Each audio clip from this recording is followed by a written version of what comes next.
Metz, un hiver gris. L'hôpital Sainte-Blandine étendait ses bâtiments de briques rouges le long de la Moselle. Au 3e étage, dans une chambre au bout du couloir, une vieille femme se mourait. Elle s'appelait Marguerite.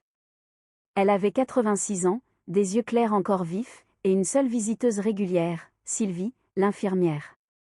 Sylvie avait 55 ans. Elle travaillait dans ce service depuis 20 ans.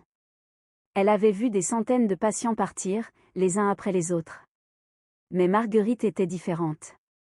Elle n'avait personne. Pas de famille, pas d'amis, pas de fleurs sur la table de nuit. Seulement une photo ancienne, un portrait de jeune fille aux cheveux bruns, qu'elle gardait sous son oreiller. Chaque soir, Sylvie s'asseyait près d'elle, après sa garde. Elle parlait peu. Mais parfois, Marguerite ouvrait la bouche pour raconter des bouts de vie. « Je n'ai pas toujours été seule, disait-elle. J'ai eu une fille. »« Où est-elle » demandait Sylvie. « Je l'ai abandonnée. À la naissance. En 1968. Je n'avais pas le choix. » Sylvie ne posait pas de questions.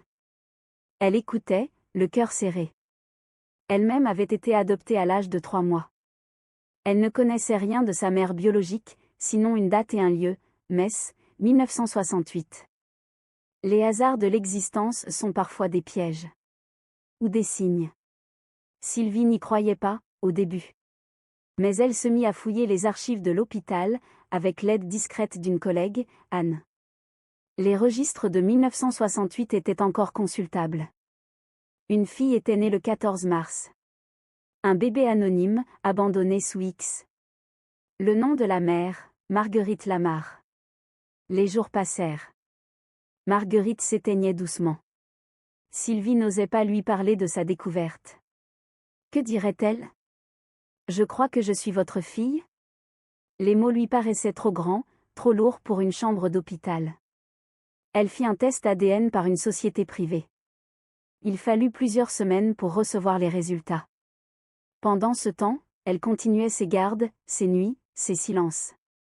Marguerite lui prit la main une fois, plus faible chaque jour. « Vous êtes bonne, mademoiselle Sylvie. Vous avez des enfants ? Non.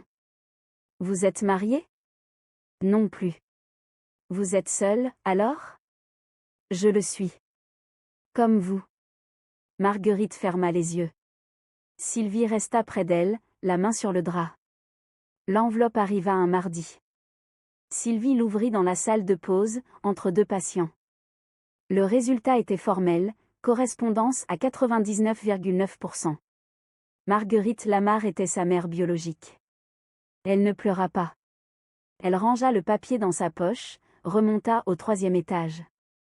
La chambre était vide. Les draps pliés, la table de nuit nettoyée. « Marguerite est partie cette nuit, » lui dit Anne. Elle s'est éteinte dans son sommeil. Paisiblement. Sylvie resta immobile. La photo sous l'oreiller avait disparu. Les infirmières l'avaient sans doute jetée avec les affaires personnelles. Elle ne saurait jamais quel visage avait celle qu'elle n'avait pas osé appeler maman. Les funérailles eurent lieu 3 jours plus tard, dans une petite église de Metz. Il n'y avait presque personne. Un prêtre fatigué, 2 voisins du quartier, et Sylvie, assise au dernier rang, un foulard bleu sur les épaules. Le prêtre parla d'une femme sans famille, sans histoire. Sylvie ne l'écoutait pas. Elle regardait le cercueil en bois clair, et elle pensait à toutes ces fois où elle aurait pu parler. Au moment où Marguerite lui avait dit « J'ai eu une fille ». Au soir où elle avait tenu sa main. À toutes ces secondes perdues. Après la cérémonie, elle s'approcha de la tombe. Elle n'avait pas de fleurs. Elle posa une pierre sur la dalle, comme on le fait dans les cimetières juifs. Marguerite n'était pas juive, mais cela n'avait pas d'importance. « Je suis venue », murmura-t-elle. Trop tard, mais je suis venue. Elle resta un long moment, debout sous la pluie fine. Puis elle retourna à l'hôpital. Les jours suivants, elle reprit son travail. Chaque soir, en rentrant chez elle, elle ouvrait une boîte à chaussures où elle avait rassemblé les documents, le registre de naissance, le résultat du test ADN, une copie de l'acte d'abandon. Elle les rangea dans un tiroir, avec la photo jaunie qu'elle avait récupérée dans les affaires de Marguerite, le portrait de la jeune fille brune. Sa propre mère, à 20 ans. Un jour, Anne lui demanda. « Tu ne regrettes pas de ne pas lui avoir dit ?»« Je regrette. Mais je n'aurais pas su comment faire. Tu aurais pu la voir une dernière fois. Lui prendre la main. Lui dire que tu étais là. Je n'ai pas eu le courage. J'ai attendu le papier. J'ai voulu être sûre. Et pendant que j'attendais, elle est partie. Tu ne peux pas revenir en arrière. Non. Mais je peux avancer. » Et c'est ce qu'elle fit. Sylvie n'avait pas retrouvé une mère, elle avait retrouvé une histoire. Une histoire qui ne servait plus à personne, sinon à elle. Elle n'en parla jamais à ses collègues, sauf Anne.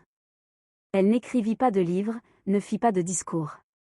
Elle se contenta de vivre, avec ce secret en plus, comme un caillou dans sa poche.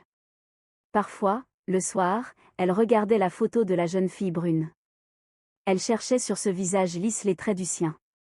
Le nez, les yeux, le menton. Elle ne savait pas si elle lui ressemblait. Elle n'avait personne pour le lui dire. Alors, que retenir de cette histoire? Rien de spectaculaire. Une femme qui découvre sa mère à l'heure où celle-ci meurt. Un secret dévoilé trop tard. Pas de réconciliation, pas de pardon, pas de dernière parole. Juste l'absence.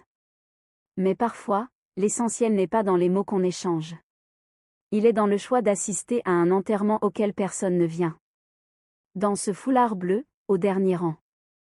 Dans cette main qu'on n'a pas prise, mais qu'on aurait voulu tenir. Sylvie n'a pas changé de vie.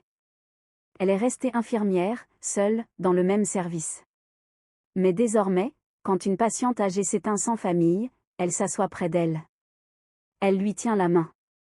Pas pour elle. Pour celle qui n'a jamais eu cette chance.